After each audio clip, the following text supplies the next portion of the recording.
Welcome to the Hawkeye Sidekick podcast. And you're very welcome back to the Hawkeye Sidekick Rugby podcast with your host Mark Kennedy. I'm joined again this week by Liam O'Brien. Liam, how are things? Oh, brilliant, Mark. Rocking performance the weekend for Munster. So, first off, Liam, maybe we can go in chronological order. And really, we're kind of focusing here, ladies and gentlemen, on the Irish provinces, but also looking at maybe some standout ties as well over the weekend. I suppose Leinster, Connacht Rugby, Aviva, Good Friday. A good start from Connacht after about 3 minutes, Jack Carty scoring, and he had another opportunity to extend the lead. But thereafter, Liam, my God, that was a definition of how to put away a tie by Leinster Rugby at the weekend. Yes, look, 27 minutes, and when Furlong burned over, that was it, 21-3. That was like end of everything, But, I suppose if you look at the game, in the first half with Aki getting the yellow card, and in the second half with Ainger, and that certainly doesn't help either. 3 nicely worked tries actually for Connacht in the second half. At least they have something to take out from that. But Lowe, wow, 4 tries for James Lowe. I don't know how many tries he scored the last day as well against them.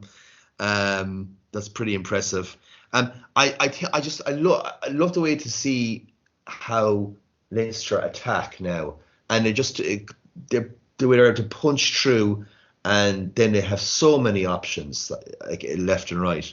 7 tries and like double scores over the course of the aggregate. So yeah, they look like favourites at this stage for the European Cup. No, it was quite an emphatic performance by Leinster Rugby, start to finish. We'd mentioned last week on the podcast for Connacht to stay in there, stay in the fight, keep disciplined. But it all kind of went out the window fairly quickly. And I thought the front 5 for Leinster really imposed their will. The poor Connacht front row just didn't stand a chance, did they, Liam? Scrum was in trouble from early doors, giving easy access points to Leinster, and no better team than Leinster really to really execute and create the tries. They were, I thought, unbelievably clinical, both in their pack play, but also their attacking lines, their supporting lines. I thought was world class. It felt very New Zealand Crusaders-esque in terms of the supporting lines, the running inside, outside. Connacht defensively really didn't have a prayer on Friday. Yeah, actually, to me, it felt more like French-like, I have to say. You had the actual flankers, Van der Fleer and Doris punching through the middle, and you had the wingers basically outside them, and then you had Gibson Park almost in between those two running, or should I say Gibson Park and Sexton. So it was just impossible at times for Connacht to know who they were actually going to be tackling next. But yeah, Gibson Park again, I must say, cracking game. He really is by far in the head and shoulders the form Irish 9 at the moment. It's just incredible. I have to say, yeah, O'Halloran did okay for Connacht.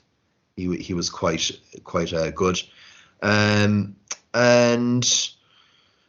yeah, Arnold as well, physically did as much as he could. But yeah, I don't know what Connacht do now for the rest of the season in terms of they have selected their strongest possible squad going down to South Africa, probably, looking to get the 2 wins and 3 overall for the rest of the season. Yeah, it'll be a while before they're back in European knockout rugby, I think. Kind of looks like that right now. The full squad has gone down to Johannesburg for the Lions on Saturday. Conceivably have to win all their games and really hope that results go with them. And it wasn't, I think, Liam, fair enough, it wasn't as if Connacht were absolutely deplorable on the day. I just think Leinster, it was the adjustments that were made between the first leg and second leg. And I think it was something that Andy Fenn alluded to post-game. I don't know if this was frustration or not, but he mentioned the word preparation, and for his squad to really start to learn from experiences like the Leinster Rugby game on preparation. That maybe he felt that the preparation wasn't up to the standard required. I thought it was a very strange comment to make immediately after an elimination from European Cup Rugby. what does that say for squad players within the camp? But I don't know if you had any reading on that particular comment. I know Jack Carty agreed with Andy Friend, wholesale agreed with him on the press conference, but what was your read on the comments from Andy Friend? Yeah, was his comment not something along the lines of the Leinster they were not better players, but they were just better prepared overall. That's what he said. Which, in terms of a comment, well, to be fair, it's a bit deluded to say that firstly the Leinster don't have better players, because they obviously do. But yeah, in getting back to the next thing about being better prepared, maybe he is really saying, like, that in terms of resources, that Connacht still aren't at that level, maybe of some of the other Irish teams in terms of what's available to them, in terms of facilities and in terms of coaching backroom team. Yeah, because as well, Jack Carty during that press conference, I thought the press conference was probably very interesting from a Connacht perspective, and seeing where they're evolving and where they're looking to improve. And I mean, Jack Carty kind of cited how, talking underneath the posts, making sure you don't make a mistake. And for the bigger sides, they make the mistake, but then they keep it solid. But for Connacht, unfortunately, they gave away a try typically, restart happened, and then they lost turnover ball again, giving easy access. And I think where probably Andy Friend, Jack Carty, probably in the management team are really pointing to. In these key stages, the consistency to really execute at a high level. When Connacht are at it, they're at it. But when they're not, or are kind of, dare I say, under the pump, sometimes the inconsistency can happen in terms of discipline, but also in terms of the skill sets execution. And maybe that's what was leaning towards. I know Andy Friend had confirmed here that he's looking for one more signing before the end of the season for next season. So I think with all the exciting development work going on sports ground as well, I think you can see Connacht are being ambitious here, but I think they were just given an absolute lesson from Leinster. I'll just throw a stat out for you here, Liam. We were talking about the first front eight for Leinster. They combined for 137 metres, during their cameo. That was more than 50% of Connacht's rugby's metres gained all during the 80 minutes. So I think that really kind of tells a tale of a tape there, really. I mean, from 9-10, the back line, sensational. I suppose to see Josh Murphy in full effect as well, 35 metres and 4 carries. Really was outstanding, 9 tackles. Caelan Doris, Dylan van der Fleer, Conan. And again, the luxury of Leinster, Ty well put to bed, were able to kind of bring off the likes of Furlong, Kelleher, Porter, guys of this ilk, again, for bigger, better challenges. I think is a definition of a quarterfinal aggregate, how to kill off a tie. Leinster certainly did. So I think for Connacht, it's just see how things go in the URC, and new season, new era. They've kind of mentioned here in Connacht. And I mean, it's probably a time for Andy Friend, coaching staff and squad to kind of reflect as they're in South Africa. I suppose, Liam, we can kind of move to Thomond Park then on Easter Saturday afternoon, 3 p.m. God, I just enjoyed that game from start to finish, Liam. It was just a classic cup tie, blood and thunder. Two teams that just left it completely out on the line. And a marvellous performance from Munster Rugby to a man. It was a marvellous performance overall, but actually the Exeter came out and they were gunning for the try line. And, while Carberry got the first 3 points, Exeter got the first try in 10 minutes, and we had the double kind of blow of Murray getting the yellow card. But I suppose the good thing about that was, like, straight away, we won the next 10 minutes. We got 3 points, and it ended up actually being 6-5 when he come back on. And Haley actually did quite a good cameo, I have to say, at scrum half as well. But from then on, very impressive from Munster. They played with the sort of pace and tempo which we just wanted all season to see. The back row to a man were incredible, from O'Mahony to Hodnett, and Jack O'Donoghue just continues to go to a different level almost, And then in terms of Carberry, lovely show and go for his try in the first half. And yeah, I mean, very, very satisfactory first half from Munster. In terms of the second half, Vermeulen crashes over and suddenly the tie is very tight again. But we had a few penalties from Carberry, and then the piece of the resistance was, I suppose, served up to us from Simon Zebo and finished off by De Allende. And who would have actually said that we would have won 26-10 at home against Exeter and be absolutely full value for that? Now, you could say that, they were missing Sam Simmons, who's key for them as well. But we had all the answers, and I think that was the most satisfying thing in the second leg. And the place was absolutely rocking too, and just one of those great days for Munster Rugby. We had mentioned last week here, Liam, on this podcast that this was time for the Munster Rugby team 1-23 to really stand up and deliver, and I think they did that in spades. And I mean, Exeter Chiefs came as they typically do. I think we were very wary of them last week. We didn't think there would be a whole lot in it. Now, granted, Simmons at 10 did really have an off day in terms of he's kicking off the tee. I think it was 0 for 3, was it, Liam? I know he missed 2 conversions, one penalty. But again, take nothing away from Munster. I thought adjustments, ladies and gentlemen, this is the word I'm going to mention throughout the podcast. It's how teams really adjusted. The video analysis performed by the backroom staff, how that was communicated to squads during the week has been quite pivotal in terms of who has actually won these games.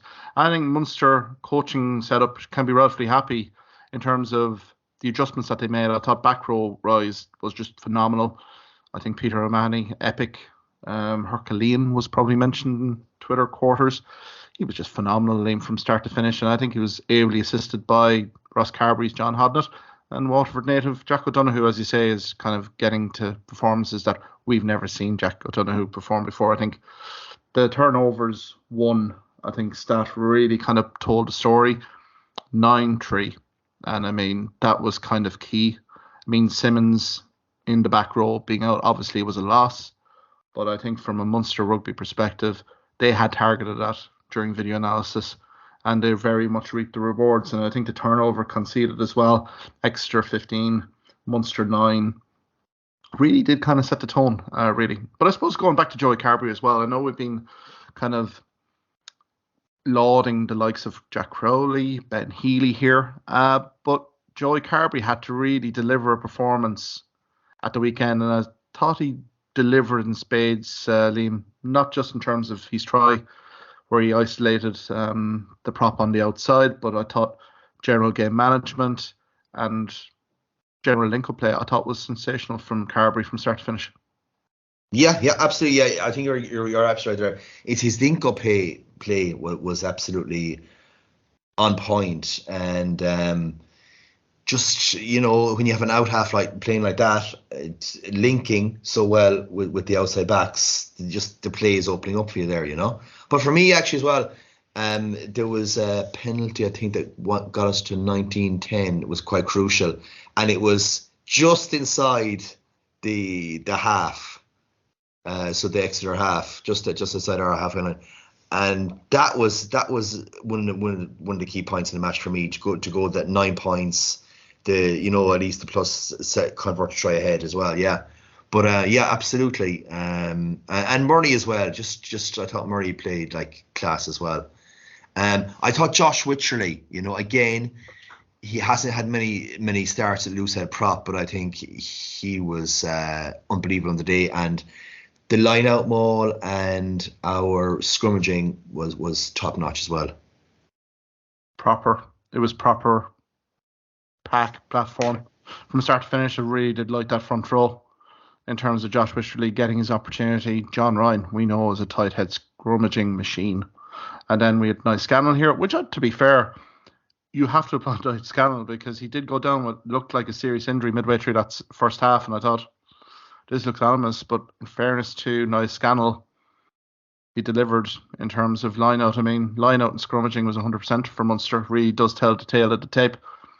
And I think to a man coming on, like Barron, Lockman, even Archer at the end to really close it out. I think front row wise, they can be relatively happy, just given how things had gone in Sandy Park the week before. Again, more to do with the adjustments. I think more credit must go down to Graham Roundtree as well and the video analysis team for really kind of pinpointing areas here and really delivering a quality performance from 5. Particularly, it's great to see Thomas Ahern in there as well. But I suppose 68 minutes for me as well was a real key turning point here, Liam, as well, because Exeter never really went away. That key line-out steal from Peter O'Mahony. Wow. What can you say about the guy, Liam? He just delivers when Munster requires time and time again. And again, another magnificent performance on Saturday to add to the many Herculean efforts that he's delivered Munster throughout the years. Yeah, and the crucial thing is he's delivered, I suppose, on the really big days, you know, that like once a year, twice a year, where you need that delivery.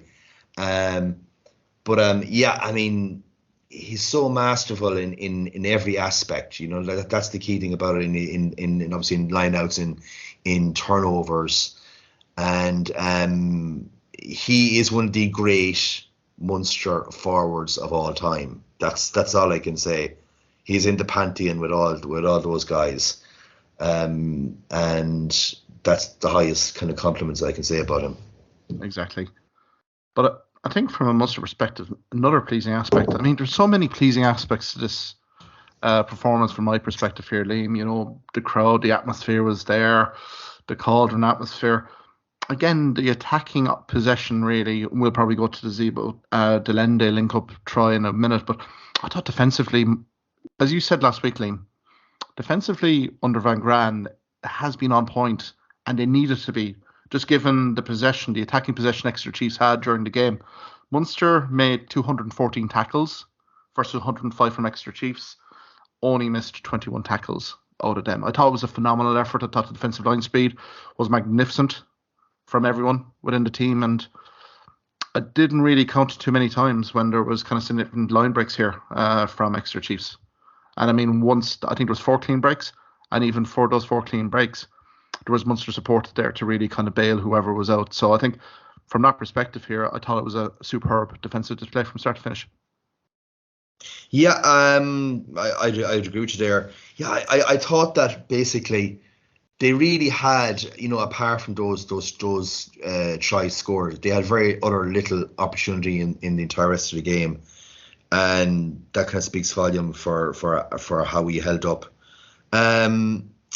I thought that, you know, Zebo there, when we're talking about Zebo's try, what we have to remember is we were attacking with such ferocity. Jack O'Donoghue had made a huge carry on the right hand side of the pitch there just before a try, and then I know that the ball was flung over in a kind of a bad pass actually to Zebo, who it seemed like when he got it that he had nothing to do, but like we were attacking already with such ferocity before that try, and we had done it all day, and that was the most pleasing thing for me, I have to say. Absolutely. I think O'Donoghue, Hodnett, O'Mahony, even John Klein, they were making the hard yards and really stretching the Exeter Chiefs defence to breaking point. But what a cameo. I mean, the link-up play here before Zebo gets the ball was superb.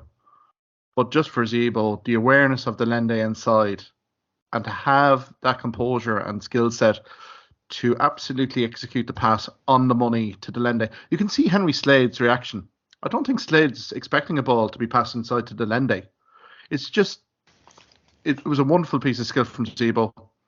And before Slade can realise that Delende has the ball and he's crashing over. You know, it ties over at that stage. And it's these key moments where Simon Zebo has returned to Munster Rugby. I mean, you look at that back three here, Liam. I mean, all honesty, I mean, Haley didn't put a foot wrong. As you say, magnificent cameo when Murray went off.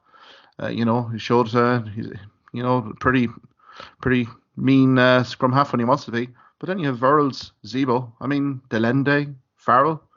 If we can get quality ball, this is an outstanding backline, you know, and I think we'll start to figure out a bit of things here, particularly with Exeter Chiefs, particularly in that last 30 minutes. I mean, things started to flow very nicely.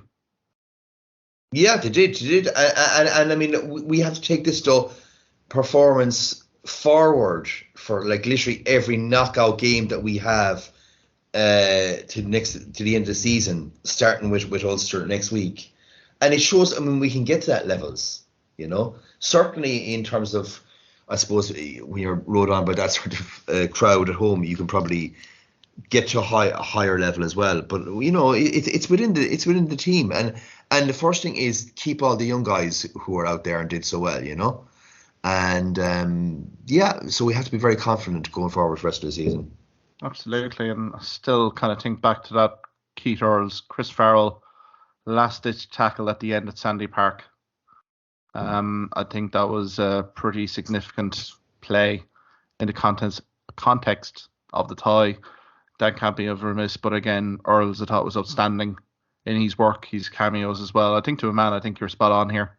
I think this is the template, and I think we probably need to enhance that a little bit more with the victors that we're probably going to talk to now, Liam. But I think overall, what a magnificent fixture. Again, Exeter Chiefs are quality. They're a quality side. The rugby supporter, first rate. The sight of Jack Noel as well with a Munster Rugby jersey on him in the stands, kind of watching the game. I think it just kind of shows look, we've met Exeter Chief fans both home and away. They're just outstanding, their knowledge of the game. And, it's a shame that someone had to lose. But I think, Exeter, they're a quality side. They won't be too far off the Gallagher Premiership. And again, next season, hopefully we'll kind of meet them and renew acquaintances. But I suppose we can go to Kingspan Stadium here, Liam. And I think this was the standout last 16 tie, personally. I mean, Munster probably running pretty much a close second for performance. But I think this Ulster-Toulouse match, to be honest, from start to finish, was nothing short of sensational. What were your thoughts?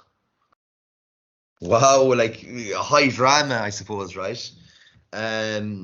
We had Balakoum, taking the yellow card from Andy Ayre, which I don't think you could dispute that. So he's with yellow. Then we had a Toulouse yellow. And then Hume with the offload. It's kind of like he was going forward and then he offloaded backwards and McElroy just burst past him. So that was a tremendous opening try there for Ulster. And then, of course, we had, there was a terrific Ramos try when you had basically, I'd say you had Intimac break to DuPont and Ramos, and he went in untouched. It was just, that's what I think Toulouse, they expect breaks. So then when they do break, you're going to have 2 or 3 guys either side of you. You're going to have those options to pass to. And then just after that, we had an Intimac interception. And, 2010, I'd have to say that it was looking ominous there. But no, Ulster came back. They got some good penalties. The McElroy then, the one hand to take for the try was unbelievable, I have to say. And then it ended up being a yellow card. It was crucial for Ulster there in the 64th minute. The tie was still, it was in the up for debate. Cooney 23 all, and then of course the DuPont piece of magic. He fixes his man, and he's in under the posts. So yeah, unbelievable tie. Yeah, I thought there were so many outstanding sequences of play during this fixture from start to finish. It was just unbelievable. I mean, I think Eden McElroy's 2 tries were nothing short of sensational. But we'll go back to the little general. I mean, Antoine Dupont, he just absolutely controlled things from the 9. And I think the kicking average was about 34.5 metres per kick for Toulouse versus 23.5 for Ulster. And I think there were sequences there where Ulster were really kind of entrenched in Toulouse's kind of 5 metre out. And Dupont would make these kicks, 30, 40 metre kicks, relieving pressure. I mean, they were magnificent kicks. But then his overall kind of link-up play is just sensational anyway. And I thought it was pretty apt that he, won it for Toulouse. But Toulouse were like passing the ball from everywhere. I mean, recall it was there about 8 minutes to go where Ramos, under pressure, starts offloading back and then literally Toulouse playing underneath their sticks. I mean, it was just phenomenal stuff. But I suppose we can go to the Tom O'Toole, Rob Herring incident with Geelong. What was your reaction there? I think Matthew Carley looked long and hard over the incident, gave Tom O'Toole the red card. Rob Herring as well, involved in the incident, looked like a headshot as well. I thought maybe there would be repercussions there from Rob Herring's perspective, but what was your feeling on the red card from Tom O'Toole? Oh yeah, well, I mean, like I would have no real arguments with that. It was, you know, kind of again when he's going upward, sort of to the head. But yeah, absolutely. I mean, if that's the case with him, well, certainly because it was almost like a double whammy, you know. O'Toole first with then Herring coming in just for good measure, as the saying goes. So yeah, I mean, obviously he could have gotten something as well, couldn't he? I mean, he could have gotten punished as well. I suppose you don't give like 2 yellow cards for the one tackle or 2 reds, so that probably wasn't going to happen realistically. But yeah, look, that was fully deserved. Yeah, and I mean the crescendo. I mean, Munster were bravely defending their line, but I think Dupont, you know, as you say, he sets Marty Moore up nicely, spots the mismatch. Balacon not realising the danger, kind of looking on his outside. Tao was a phenomenal try really from Toulouse because there was phases of play there beforehand where they really had Ulster Rugby stretched, and I think it was just devastating for Ulster Rugby. I mean, probably brings back to the Antimac try in the first leg. That kind of, you know, aggregate lead, we kind of said maybe focus the minds, but I think Dan McFarlane was quick to kind of say that maybe that was a pivotal moment in the tie, that, you know, if you were 13 points up, then it was probably a case of Toulouse being under incredible pressure. But I think for Ulster, I think they can hold their head up high here. I think this was probably the standout last 16. I think it was rotten luck. We've said it before in this podcast series that it was such rotten luck for Ulster Rugby, how they've done so well in the pool stages to then get pitted against one of the favourites in Toulouse.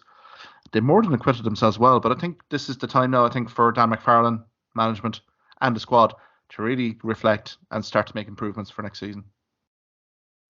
Yeah, well, such as improvements this year, I mean, they're still big time in terms of winning the URC. It's incredible to see, you know, such a brilliant young backline that Ulster have put together as well.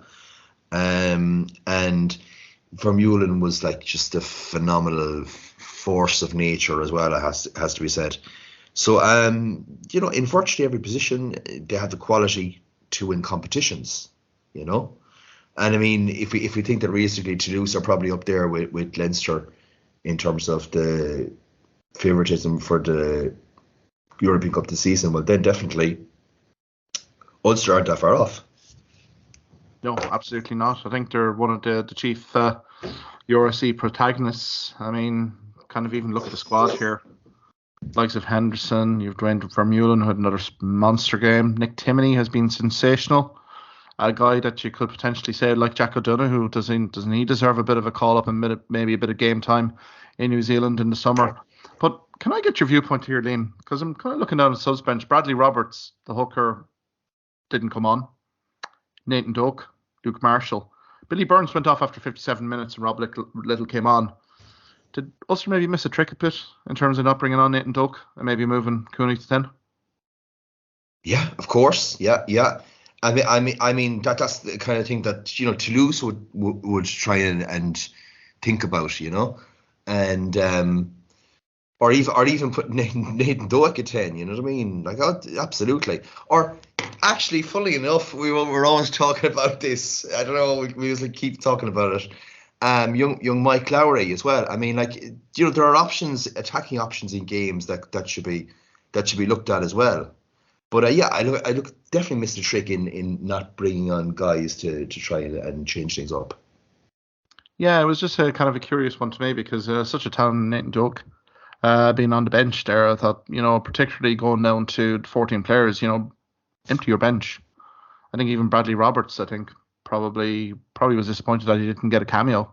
Rob Herring, nothing wrong with his performance, but I think we talked about it last week in terms of likes of Scott Buckley, Munster and Sandy Park not getting any game time. I think similar for Bradley Roberts here as well. I thought maybe just to freshen it up in the pack, maybe Bradley Roberts may have been prominent in terms of winning maybe a turnover ball or something with his energy.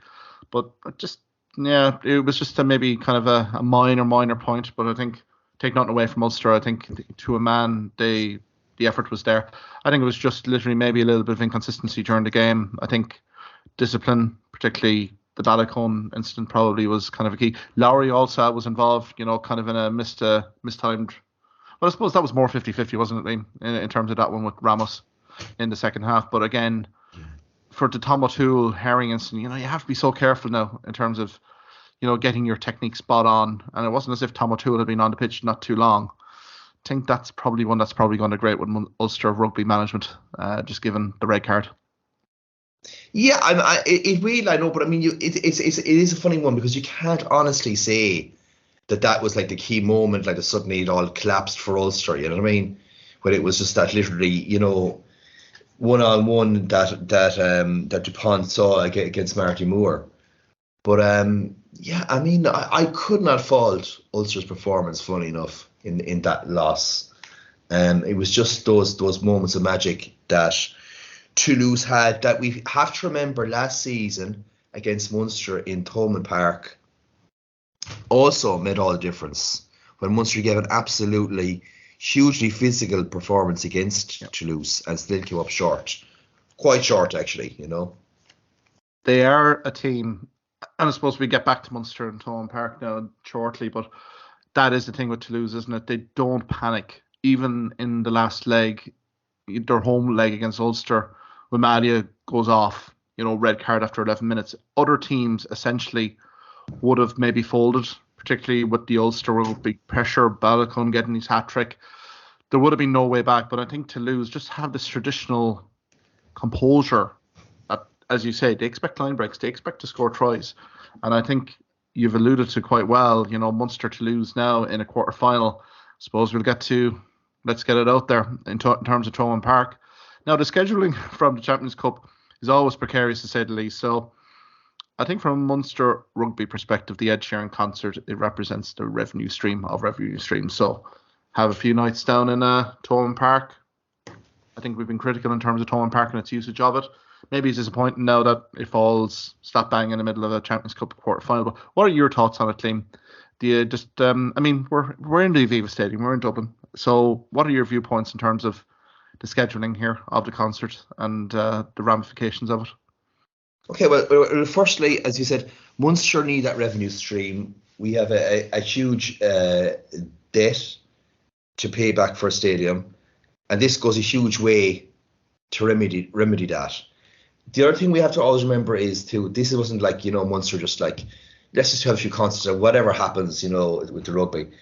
We didn't actually know the dates of this quarterfinal that was going to happen. In fact, if we be honest about it, we didn't even know if Munster would be qualifying, for a quarterfinal.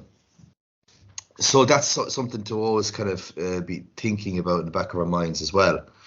And in terms of the Aviva, I would have to say we don't have a great record at all there. I can barely remember. The only one I can actually remember, I can remember us winning against Perpignan, was it, in 06? That's about pretty much the only real major knockout game that we've actually won in Lansdowne stroke Aviva that I can think of. So, you would think that certainly Toulouse will make hay, absolutely, and on those wide open spaces there.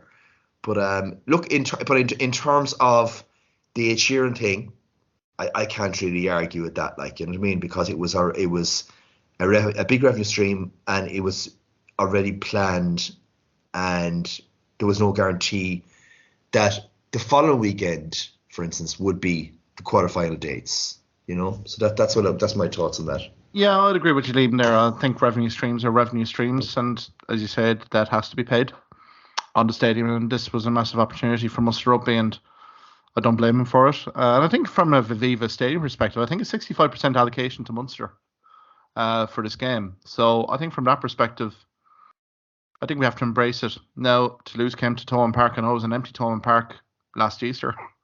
Absolutely did a number on Munster rugby. So to say that we would have significant home field advantage against Toulouse in Thomond Park, I think it's maybe a little bit of a factor, but I think Toulouse, kind of were very impressive in Thomond Park, particularly in that third quarter when the Pack, they adjusted at half time and they really did blow us away, even though we were very physical on the day. So I think from that perspective, Munster have to embrace this. The only other time I can probably remember Munster winning in Aviva is probably the Connacht Rugby, the Rainbow Cup game. Remember there was a bit of an double header between Leinster, Ulster and Munster Connacht. I think that was the only one I can really think of in terms of Aviva. We've had a wretched record. I'm thinking of the Scarlets. I'm thinking about Leinster games and stuff like that. But we have to embrace it now. I mean, Toulouse are the reigning European champions. That will focus the minds. We have to take confidence in the Exeter Chiefs game, and we have to improve on it. So I think from a Munster perspective, they should have nothing to lose going in here. I think deliver a performance and see how it goes. I mean, the likes of Dupont and Tamac, we know what to expect from them 12 months down the line. Have we made adjustments? Probably there. Their pack is pretty awesome, but I think Munster showed against a very physical Exeter Chiefs pack that they're more than capable of competing. So, yeah, I'll be with you there. I think of no issues really on the revenue streams side of things. I think Ed should play away there for another 2 weeks if he had the chance now, to be honest, clear the debt. But no, it'll be all good there anyway, and I think all roads will lead to the Aviva Stadium, and there will be plenty of Munster support, both within the province and also exiles that will be going to the game, roaring their hearts out for Munster. And look, why can't it not be this year, to be fair? Liam, I suppose the quarter-final draw then, because this would never have been an issue up until Dupont getting that last-minute try. But I suppose get your immediate thoughts on the kind of fixture list, really. It's kind of fairly tantalisingly poised when you consider the likes of Leicester Tigers versus Leinster, Munster Toulouse, you've La Rochelle Montpellier, and also Racing 92 against Sale Sharks. I think there's quite a few watering games there, really, for everyone really to kind of get their teeth into. Yeah, for me, actually, the most mouth-watering summer would be Leicester at home to Leinster. I mean, that's not a given. That's not a given for Leinster to win in Welford Road, or even if it's in is it Leicester? Is it in the city of Leicester as well? Would it be? It would be in Welford Road for the quarter final. I mean, wow. Again, so I mean, we talk about physicality and Exeter, yeah, obviously at physicality, but Leicester are at another level again of physicality, and yeah, they score also some scintillating tries as well at the weekend there, to really put a great gloss on the scoreboard. So yeah, they're a kind of a team. They're kind of underrated in terms of how abrasive they are, and Leinster won't be getting that like quick ruck ball and just that that they're used to. So it's going to be an absolute ding-dong battle in a quarter-final. It's a tricky fixture for Leinster. I'd give it that. Again, they've been very kind of coasting it in terms of, I can think of Montpellier, I can think of Bath Rugby, those fixtures. The Connacht Rugby second leg really pretty much an aberration, given that Connacht gave as good as they've got here in the sports ground in Galway. But as you say, Leicester Tigers, they will try to reduce this to a bit of an arm wrestle. And it'll be very fascinating. Leo Cullen, obviously heading back to Leicester Tigers after a distinguished playing career at Leicester. I think it's evenly poised. I think BT, I think an awful lot of people in England are really fancying Leicester Tigers to really put one over Leinster Rugby. But I think overall, I think it's really down to Leinster Rugby's performance. To be honest, Claremont didn't really bring a whole pile to the last 16. I thought their performance was well short and really shows a team that are really in a bit of a gradual decline, unfortunately, from their perspective. And I think for Leicester Tigers, the discipline problem, again, they had a red card.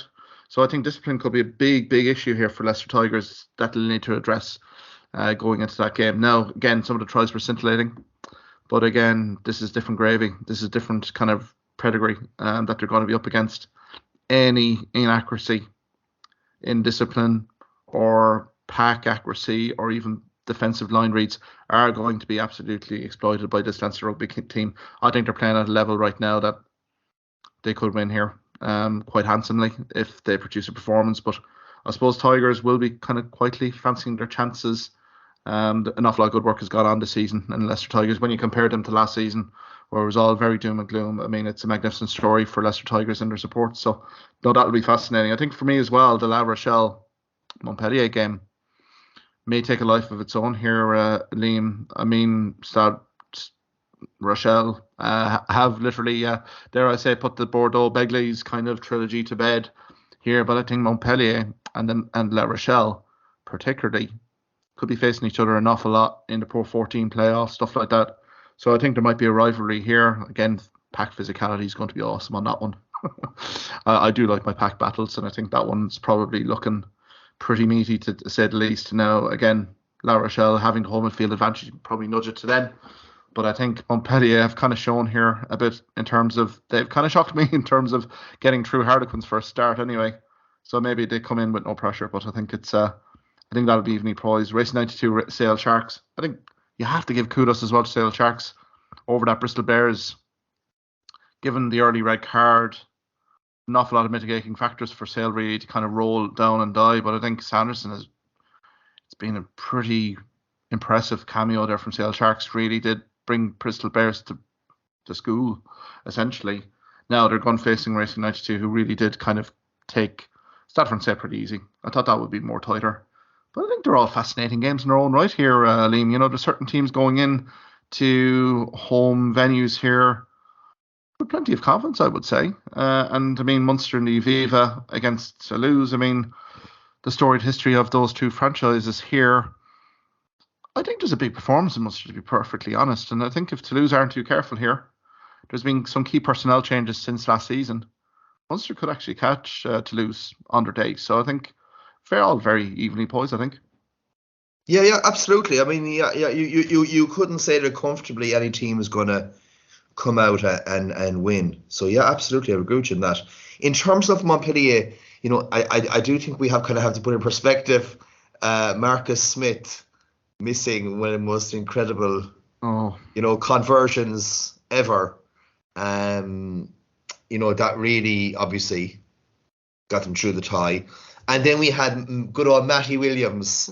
Seems to think that Montpellier shouldn't be there in the first place because they pretty much, you know, picked up just a few points in the group stages, and that if they go on further, that it would not be good for the integrity of the competition. Good on Matty. So that's what he has to say on that.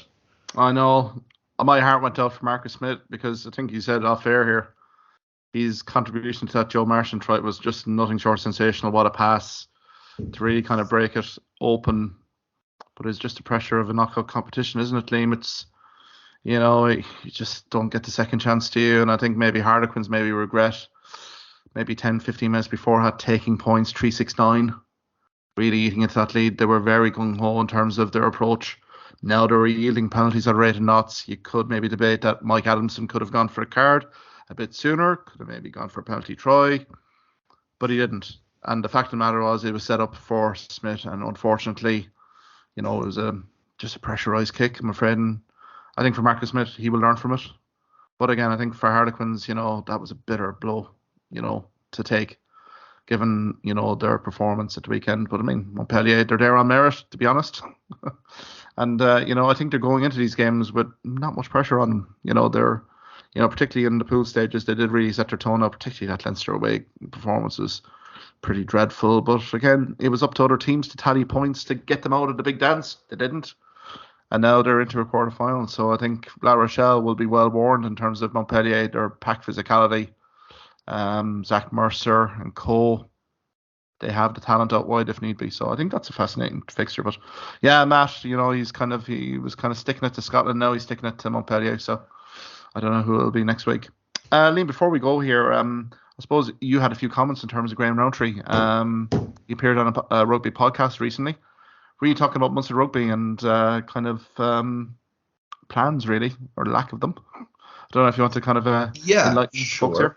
Yeah, on the Rugby pod. Yeah, so it was I suppose his first major interview really since he was appointed as Munster's head coach there.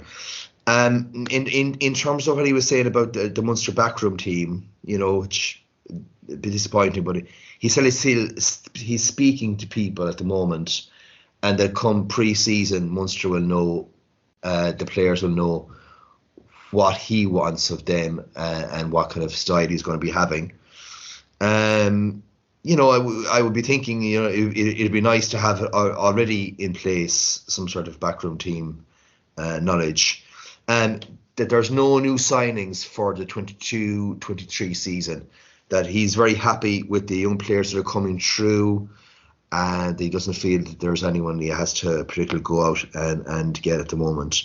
So that kind of stood out for me, basically, considering we have, again, we're probably just the lightest, probably, if we're honest, at number 3, a tight head prop. Yeah, tight head for me. Now, this story was an opportunity for Mr. Graham Roundtree to go to a few maybe kind of club games, senior club games, particularly we're getting into the playoff side of things. Might be a bad idea for him to go see a few games here and maybe identify some tight head prop talent that might not be already in provincial systems. See if there's some good talent there, because I mean that is probably the key position here that I think we're a little bit nervous on. And just given the performance of John Ryan at the weekend, I thought his leadership was exemplary, led from the front, great ball carries, tackling. It's really kind of disappointing and sad to see John Ryan go, particularly when you see performances like that from him.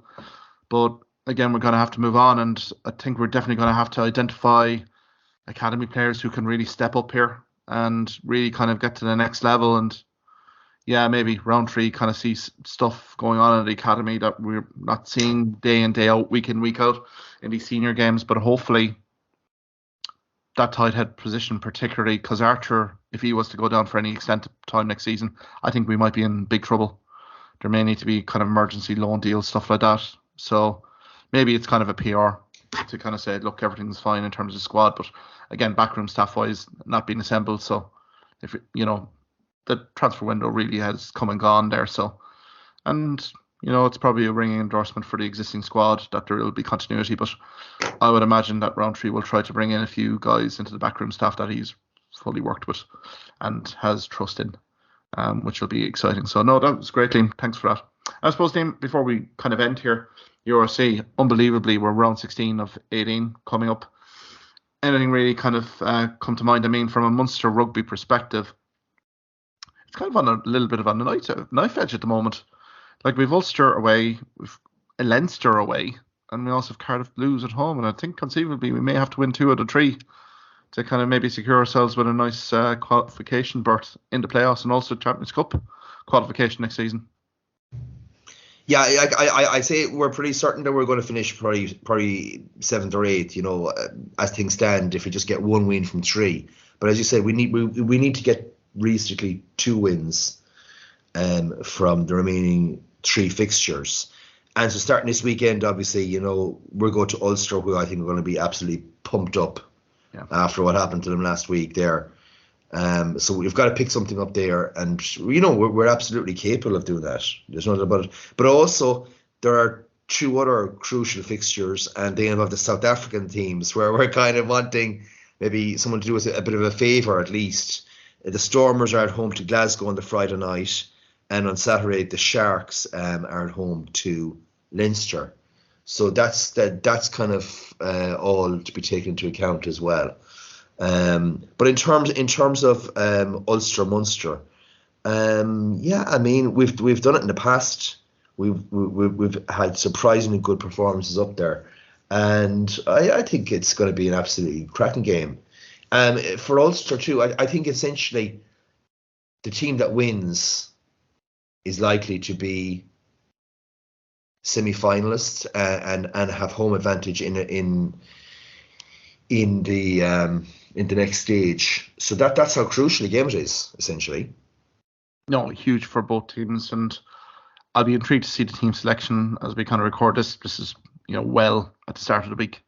on prep for those games. But I think Ulster Rugby, it'll be an interesting team selection. Again, I think there's a few battered bodies after that Toulouse game. I think there's probably going to be a mix of first team regulars that featured against Toulouse, but also squad players. Like we talked at length here in terms of some of the guys that didn't come on for Ulster, likes of Bradley Roberts and Eric O'Sullivan, Nathan Doak, Luke Marshall, Rob Little, I think will be featuring. So I think from that perspective, they'll be all guns blazing. I think they want to kind of rectify a few wrongs, which weren't much, to be perfectly honest. I think just Toulouse were just quality on the night. Munster, I mean, what do they do here? Again, the managing of certain players is probably key. So I think you may see kind of maybe more fringe squad players getting an opportunity here. Maybe Jason Jenkins getting a kind of a good kind of cameo here. It's needed right now. Maybe Thomas O'Hearn as well in the second row. We have to rest up John Klein a little bit, headed to lose, that sort of thing. So it will be interesting just to see the two team selections. But Munster definitely need to get something, even if it's a loser bonus point.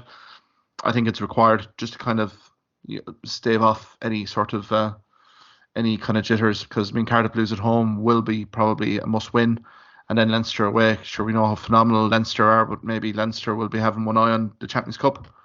I might provide maybe a weakened side, but that's very kind of hearsay, to be honest. But I think realistically, maybe 2 kind of wins out of 3 is required, and it's looking a bit of a tall order there for Munster. I suppose going into Connacht as well. Connacht are down in Johannesburg to face Lions, and I think from Munster's experience, can't really take the Lions too lightly with their recent upsurge in form. Yeah, I mean, again, we're talking about the force everyone says, but if the Lions had even got 1 or 2 extra victories before this, they would be in contention also for the playoffs. But in a funny way, I think Connacht are going fully loaded, and I think that game is going to be in the melting pot. I think Connacht are capable of getting the victory actually in that game. They have the players to do it for sure. Well, they certainly do, Liam. Without a shadow of a doubt, they do. But again, they have the Sharks the following week, and then they finish up their season against Zebri. So you would expect them to pick up the 5 points. Realistically, they need to win all their games and really see how the dice rolls, as we kind of said at the start of the podcast. And then Leinster down in South Africa now. Again, we've kind of heard in terms of some Leinster supporters saying, it's a bit unfortunate in terms of where they are, but they have to go down at some point. Now, they play Sharks on Saturday at 5:15, and then kind of quickly followed by a very tantalising fixture against the Stormers the following week. Now, I think the selection, to be fair, has been a bit of a mixed selection. Some first-team marquee names have been kept at home in Dublin, while certain guys will be down probably for the first week, with a view to probably bringing them back up to Ireland to prepare for that Leicester Tigers game. So how do you see Leinster's run here against those two? Yeah, well firstly, they have 6 of the lads who were featured in the last 16 game. A few of those lads, obviously, are the likes of Kelleher and Porter, who really basically need game time, right? So you would be thinking of it if you're looking at it, that they also, obviously the European Cup is going to be upcoming. I think they may actually keep guys for the following week. Some of the other guys, and this weekend, Sharks versus Leinster. Just when you have the O'Briens in the team, you won't have a chance. Basically, I certainly wouldn't put past them. I think that the Sharks, in a way, even though they have some of the Springboard players, they're the flakiest of the teams remaining, like compared to say like the Bulls or the Stormers. They already got turned over and were comprehensively beaten. Okay, only the ones by Edinburgh. So yeah, I mean, I give Leinster a chance to at least pick up a losing bonus point in this game. Yeah, I think Sharks have been very inconsistent, to be fair. Yeah, I think if Leinster are going to target a win, I think it probably will be against the Sharks. I think Stormers might be, maybe kind of a baptism of fire for some of the fringe players of Leinster, and I think it's been a great experience. I think Munster Ulster have seen as well. It's a different brand of rugby down there at the moment, just given the conditions and how the game is played. It's so quick to break down there. So, yeah, I think Leinster will see in first hand what it is. It's a nice tour to kind of end it, really. But again, with the European Champions Cup there as well, maybe a little bit of a distraction at the moment. But I think certain players, as you say, Liam, will need game time. And then to come back then to Ireland for preparation for Champions Cup may just be what the doctor ordered. So all to look forward to there. Liam, we might leave it there. It's been a lengthy one, but many thanks, because I think we definitely had an awful lot to review there. Again, it's been a scintillating weekend of rugby, Easter weekend, so hopefully more of the same in the URC next week, and we'll probably review that, Liam. Thanks again. Thank you for listening to this podcast episode. If you liked what you heard in this podcast, why not subscribe to the Hawkeye Sidekick podcast on either Amazon, Spotify, YouTube or Twitter platforms. You can also follow me at Hawkeye Sidekick on Facebook and Twitter for the latest sporting opinions, articles and reports.